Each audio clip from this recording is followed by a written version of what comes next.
السلام علیکم ناظرین، میں ہوں منظر عباس خان اور آپ دیکھ رہے ہیں ہمارا YouTube channel to be frank. ناظرین، آج ہم بات کریں گے میاں والی کے حلقہ NA-90 کے بارے میں کہ اس حلقہ میں کون کون سے موضوعات شامل ہیں، اس حلقہ میں کون کون سا امیدوار اس بار میدان میں ہوگا، کون سا امیدوار تحریک انصاف کی طرف سے فائنل ہوا اور کون سا امیدوار پاکستان مسلم لیگ نون کی طرف سے فائنل ہوا، اور یہ بھی دیکھیں گے کہ پچھلے الیکشن میں کون امیدوار یہاں سے MNA بنا تھا۔ یہ حلقہ وہاں بھچراں اور کندیاں کے موضوعات پر مشتمل ہے، جہاں پہ دو بڑے امیدوار پچھلے کئی الیکشن میں ایک دوسرے کے مد مقابل رہے ہیں۔ ایک ہے ڈاکٹر شیر افغان نیازی کا خاندان اور دوسرے ہیں عمیر حیات خان روکھڑی۔ ڈاکٹر شیر افغان خان نیازی یہاں سے 2002 میں MNA بنے تھے اور پاکستان مسلم لیگ QAF میں شامل ہو گئے تھے اور پھر مشرف کی کابینہ میں بھی شامل ہو گئے تھے اور ان کو پارلیمانی امور کا وزیر بنایا گیا تھا، جبکہ وہ 2008 کا الیکشن ہار گئے تھے۔ 2013 کا الیکشن ان کے بیٹے امجد علی خان نیازی، جو کہ تحریک انصاف میں شامل ہو چکے تھے، تقریباً 50,000 کی لیڈ سے جیتے تھے، جبکہ 2018 میں امجد علی نیازی، جو کہ پھر PTI کی ٹکٹ پر یہاں سے امیدوار تھے، انہوں نے 1,04,000 ووٹوں کے مارجن سے یہ حلقہ اپنے نام کیا تھا، اور یہ مارجن پورے پاکستان میں پاکستان کی تاریخ میں سب سے بڑا مارجن تھا جس سے وہ جیتے تھے۔ جیتنے کے بعد ان کو قومی اسمبلی میں پینل آف بورڈ کا چیئرمین بنایا گیا تھا۔ جب سپیکر اور ڈپٹی سپیکر غائب ہوتے تھے اجلاسوں میں تو وہ صدارت کرتے تھے اجلاسوں کی۔ امجد علی نیازی آج سے کچھ دن پہلے تک تحریک انصاف کا حصہ تھے اور آج سے 15-20 دن پہلے انہوں نے خود گرفتاری دی تھی سرگودا جا کر۔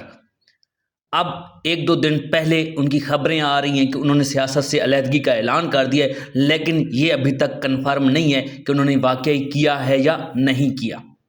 جہاں تک بات کریں الیکشن لڑنے کی تو انہوں نے اپنے کاغذات نامزدگی NA-90 میں جمع کروا دی ہیں۔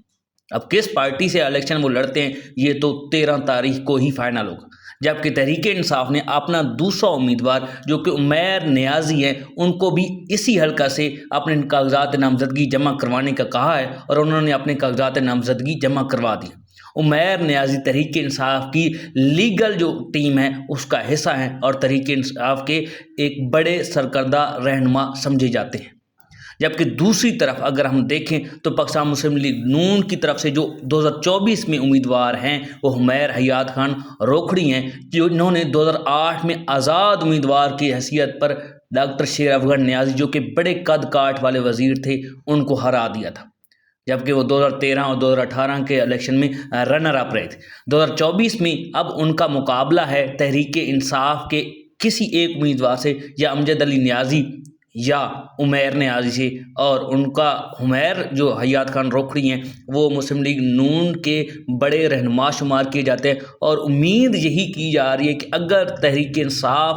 امجد علی نیازی کو بھی نہیں کھڑا کرتی اور عمیر نیازی کو کھڑا کرتی ہے تو بھی جیتنے میں کامیاب ہو سکتی ہے، کیونکہ یہ تحریک انصاف خاص کر تحریک انصاف کے سربراہ عمران خان کا آبائی حلقہ ہے اور ادھر ان کی ووٹ اسٹرینتھ بہت زیادہ ہے، اس لیے عمیر حیات خان روکھڑی کا یہاں سے جیتنا آلموسٹ ناممکن ہے اگر PTI کا امیدوار ہوا تو۔ اگر ہم دیکھیں تو ایک اور بات بھی وہ جو سامنے آ رہی ہے وہ یہ ہے کہ یہاں اسی حلقے میں ایک ایسے بزرگ کے بھی کاغذات نامزدگی جمع کروائے جا رہے ہیں جو کہ ضعیف المرگ ہیں، اور اس وجہ سے جمع کروائیں گے کل کو اللہ نہ کرے ان کی ڈیتھ ہوتی ہے تو یہ الیکشن ملتوی ہو سکتے ہیں۔ اب یہ کس کی سازش ہے یہ تو وقت ہی بتائے گا، اور یہ کیوں کی جا رہی ہے وہ اس لیے وجہ سے کہ اگر الیکشن اب نہ ہوئے تو پھر جنرل الیکشن کے بعد فضا دیکھ کے ہی اس حلقے کا فیصلہ کیا جائے گا کہ کون جیت سکتا ہے۔ Stay tuned with us. اللہ حافظ۔ مزید خبروں کے لیے ہمارے چینل ٹو بی فرینک کو ضرور سبسکرائب کریں۔